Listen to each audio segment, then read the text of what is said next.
Hello friends, नमस्कार। आप सबका स्वागत है मेरे YouTube channel New Heaven Classes में। फ्रेंड्स, एक महत्वपूर्ण वीडियो लेके आपके बीच आया हूँ, कंप्लीट द सेंटेंस। ये हाई स्कूल का एक इम्पॉर्टेंट टॉपिक है फ्रेंड्स, और देखा जाए तो इसे कंप्लीट द सेंटेंस कहते हैं और इसको क्लास कहीं कहीं क्लास बोलते हैं, लेकिन जो आपके बोर्ड एग्जाम में क्वेश्चन आते हैं वो कंप्लीट द सेंटेंस के नाम से आते हैं, तो इस चीज़ को ध्यान रखिएगा। वहाँ पर ऐसे लिखा होता है कि कंप्लीट द सेंटेंस। आपको एक आधा सेंटेंस दिया होता है और उस सेंटेंस को आपको क्या करना होता है, कंप्लीट करना होता है। तो आइए स्टार्ट करते हैं आज का वीडियो। एक टेस्ट पेपर था, कोचिंग में टेस्ट करवाया था, उसका टेस्ट पेपर है। इंपॉर्टेंट क्वेश्चन इसमें है, डू नॉट स्मोक बिकॉज। जो ब्लैक कलर से लिखा गया है फ्रेंड्स, यही प्रश्न आते हैं और आपको उसको प्रश्न को पूरा कंप्लीट करना होता है। ठीक है, तो सबसे पहला प्रश्न क्या है कि डू नॉट स्मोक बिकॉज, धूम्रपान मत करो क्योंकि, तो इट इज़ हार्मफुल। क्या फिल करेंगे इसको, इट इज़ हार्मफुल। ठीक, तो देखिए आपको सेंटेंस क्या करना है, इतना सेंटेंस आपको दिया है, अब आपको आगे का सेंटेंस अपने मन से लिखना है, कोशिश करना है, रूल सही लिखना है, ट्रांसलेशन सही करना है, तभी आपको मार्क्स मिलेंगे। ठीक, तो ये तो कोई भी बता सकता है कि धूम्रपान मत करो क्योंकि भाई धूम्रपान करने से क्या होता है, स्वास्थ्य के लिए हानिकारक होता है। अगला सेंटेंस, इफ इट रेन्स, यदि वर्षा होगी। फ्रेंड्स, अगर किसी वाक्य में इफ लगा है और वो वाक्य प्रेजेंट इंडेफिनिट में है, ध्यान सुनिएगा, अगर किसी वाक्य में इफ लगा है और वो प्रेजेंट इंडेफिनिट में है तो दूसरे वाक्य को कॉमा से जोड़ते हैं और दूसरे वाक्य को फ्यूचर इंडेफिनिट टेंस में बनाते हैं। याद रखिएगा, जिस वाक्य में इफ लगा हो अगर वो प्रेजेंट इंडेफिनिट तो कॉमा के बाद फ्यूचर इंडेफिनिट का प्रयोग करते हैं। तो if it rains I shall not go to school, यदि वर्षा होगी मैं स्कूल नहीं जाऊंगा। देखिए ऐसा नहीं है कि इसका आंसर सिर्फ यही होगा, इसका आंसर आप कुछ भी लिख सकते हो कि यदि वर्षा होगी मैं बाजार नहीं जाऊंगा, बट आपको करना क्या है, जो रूल है, रूल का मतलब जो अगर किसी वाक्य में इफ लगा हुआ है वो प्रेजेंट इंडेफिनिट है तो दूसरा वाक्य फ्यूचर इंडेफिनिट में होगा, यानी शैल और विल का प्रयोग होगा। आपको रूल का प्रयोग सही करना है और उसके बाद आप चाहें तो इसको किसी भी तरीके से बना सकते हैं, बट विल और शैल लगाना मत भूलिएगा। Okay, next question, work hard, कठिन परिश्रम करो। लिस्ट, देखिए लिस्ट मीन्स कहीं ऐसा ना हो। एक बार आपको बता दूं कि लिस्ट मीन्स होता है कहीं ऐसा ना हो, ये निगेटिव सेंस रखता है और लिस्ट के साथ हमेशा क्या लगाते हैं, शुड लगाते हैं। यानी कि अगर लिस्ट का प्रयोग होगा तो हम लोग किसका प्रयोग करेंगे, हमेशा सहायक क्रिया के रूप में शुड का प्रयोग करेंगे। और दूसरी बात क्या होती है कि लिस्ट के साथ कभी नॉट का प्रयोग नहीं करते हैं। जैसे आप नेबर के साथ नॉट नहीं लगाते हो, वैसे इसके साथ भी नॉट नहीं लगेगा क्योंकि ये पहले से ही निगेटिव सेंस रखता है। और इसके साथ जो सब्जेक्ट होता है हमेशा यू लगता है, उसके बाद सहायक क्रिया शुड। तो work hard लेस्ट you should fail, कठिन परिश्रम करो कहीं ऐसा ना हो कि आप असफल हो जाओ। Next question, you can not prosper unless, आप समृद्धशाली नहीं हो सकते जब तक कि, अब देखिए एक वर्ड आया हुआ है अनलेस, अनलेस भी क्या है, निगेटिव सेंस रखता है, जब तक कि ना इसका अर्थ होता है। तो जिस वाक्य में अनलेस लगा होता है उसके दूसरे वाक्य में भी नॉट का प्रयोग नहीं करते हैं। तुम समृद्धशाली नहीं हो सकते हो जब तक तुम कठिन परिश्रम नहीं करते हो, अर्थ तो निकलेगा नहीं से, लेकिन नॉट का प्रयोग नहीं करेंगे क्योंकि इसमें खुद निगेटिव सेंस आ जाता है। वर्क हार्ड अदरवाइज, कठिन परिश्रम करो अन्यथा, तो ये क्या है, ये विरोध आपको बता रहा विकल्प, कठिन परिश्रम करो अदरवाइज क्या होगा, यू विल फेल, आप असफल हो जाओगे।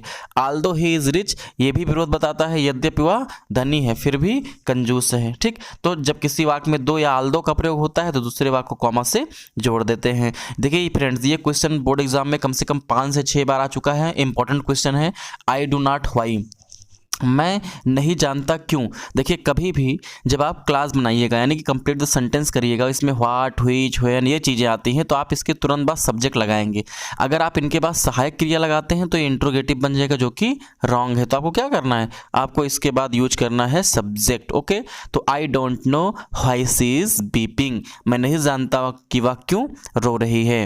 When he return from his college, जब वो अपने कॉलेज से वापस आया, लौटा, जब वह कॉलेज से वापस आया उसने क्या किया, ही एट द फूड, आप क्या करते हैं जब कॉलेज से आते हैं, ही एट द फूड, वह खाना खाया। Next question, he can not succeed, he can not succeed, वह सफल नहीं हो सकता, he can not succeed unless, फिर यहाँ पर अनलेस आया, अभी एक वाक्य प्रॉस्पर्स वाला आया था, तो सेम आंसर होगा कि तुम समृद्धशाली नहीं हो सकते जब तक तुम कठिन परिश्रम नहीं करते हो, और तुम सफल नहीं हो सकते जब तक तुम कठिन परिश्रम नहीं करते हो। Next question, I worked hard, मैंने कठिन परिश्रम किया, सो दैट, ताकि, देखिए, जब किसी वाक्य में सो दैट का प्रयोग अगर होगा तो आगे वाले वाक्य में किसका प्रयोग करेंगे? सहायक क्रिया के रूप में मे का प्रयोग करते हैं और सहायक क्रिया के रूप में माइट का प्रयोग करते हैं। अब मे कब लगाते हैं? जब पहला वाला वाक्य प्रेजेंट टेंस में हो। माइट कब लगाते हैं? जब पहला वाला वाक्य पास्ट टेंस में हो। देखिए वर्क्ड है, वर्ब की सेकेंड फॉर्म। तो किस टेंस में सेकेंड फॉर्म लगती है? पास्ट इंडेफिनिट टेंस में। तो जब सेकेंड फॉर्म लगी है पास्ट टेंस से तो आप मे का प्रयोग तो करेंगे नहीं, तो क्या लगाएंगे? माइट लगाएंगे। मैंने कठिन परिश्रम किया ताकि मैं पास हो सकूं।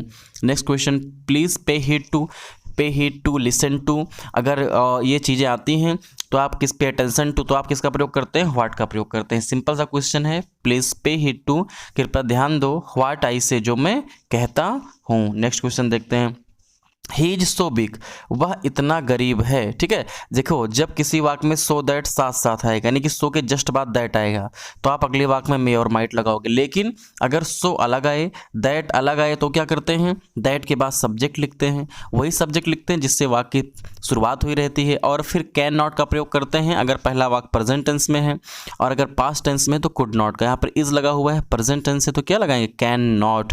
तो क्या होगा? ही इज सो बिग, वह इतना कमजोर है, दैट कि ही कैन नॉट रन, वह इतना कमजोर है कि दौड़ नहीं सकता।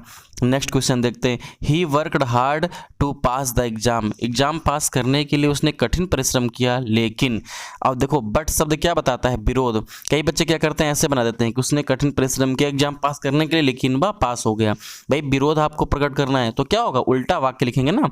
तो बट ही फेल्ड, उसने एग्जाम पास करने के लिए कठिन परिश्रम किया लेकिन असफल हो गया। Next question, I don't know the place, मैं स्थान नहीं जानता। ठीक, अब देखिए यहाँ पर अंतिम वर्ड क्या है? वह प्लेस। प्लेस मीन्स स्थान। स्थान बताने के लिए इंग्लिश में एक होता है व्हेयर, उसका प्रयोग हम लोग करते हैं। तो सबसे पहले क्या लगाएंगे? व्हेयर लगाएंगे। और मैंने आपसे बताया कि डब्ल्यू के बाद आपको क्या लगाना है? आपको सब्जेक्ट लगाना है। तो I don't know the place, मैं वो स्थान नहीं जानता, व्हेयर ही लिव्स, जहाँ वो रहता है। Next question, he is working hard, वह कठिन परिश्रम कर रहा है, कहीं ऐसा ना हो। लेस्ट, जो सब्जेक्ट शुरू में वही सब्जेक्ट लगाएंगे और इसके बाद शुड लगाएंगे लिस्ट के बाद। तो he is working hard, lest he should fail. ठीक, वह कठिन परिश्रम कर रहा है, कहीं ऐसा ना हो कि वह असफल हो जाए। यू विल फेल, तुम असफल हो जाओगे। अनलेस, फिर अनलेस आ गया। हमने आपको बताया जिस वाक्य में अनलेस होगा उसमें नॉट नहीं लगाएंगे, तो क्या हो जाएगा? Unless you work hard. Next question देखते हैं।